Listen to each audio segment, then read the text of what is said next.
প্রিয় দেশবাসী, সবাইকে বাংলা নববর্ষ 1432-এর শুভেচ্ছা জানাচ্ছি।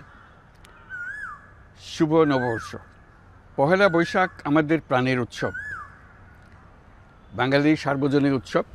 পুরো পৃথিবীতে যেখানে যেখানে বাঙালিরা আছেন, আজ আমাদের সবার আনন্দের দিন, বর্ষবরণের দিন। বাংলা সাল গণনা শুরু হয়েছিল কৃষিকাজের সুবিধার জন্য, ফসলি সন হিসেবে।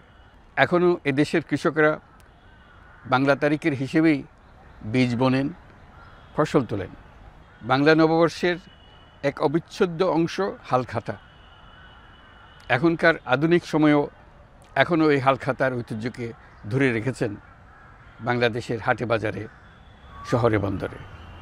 নববর্ষের বৈশাখী মেলায় বাংলাদেশের জেলায় জেলায় উদ্যোক্তারা সারা দেশে ঐতিহ্যবাহী শীতল পাটি, মাটির হাঁড়ি পাতিল, খেলনা, হাত পাখা ইত্যাদি তৈরি করে নিজেদের সৃজনশীলতাকে তুলে ধরেন এই দিনকে উপলক্ষ করে। বাংলাদেশের সংস্কৃতি ও ঐতিহ্য রক্ষায় এবং একে এগিয়ে নিয়ে যেতে আমাদের সবাইকে সক্রিয় ভূমিকা রাখার জন্য অনুরোধ জানাচ্ছি। আমাদের এইসব ঐতিহ্য যেন আমাদের নিজেদের মধ্যে সীমাবদ্ধ না থাকে, আমাদের সংস্কৃতি যেন আমরা ছড়িয়ে দিতে পারি বিশ্বের দরবারে। বছরের এই দিনটিতেই আমরা সুযোগ পাই আমাদের সুদীর্ঘ ঐতিহ্যকে নতুনভাবে নতুন প্রজন্মের কাছে উৎসবমুখর পরিবেশে তুলে ধরতে এবং পৃথিবীর সামনেই তুলে ধরতে। পাহাড় ও সমতলের বিভিন্ন জাতিগোষ্ঠীও চৈত্র সংক্রান্তি ও নববর্ষে এবার বড় পরিসরে উৎসব উদযাপন করছে। পহেলা বৈশাখ সম্প্রীতির দিন, মহামিলনের দিন, আজ সবাইকে আপন করে নেওয়ার দিন।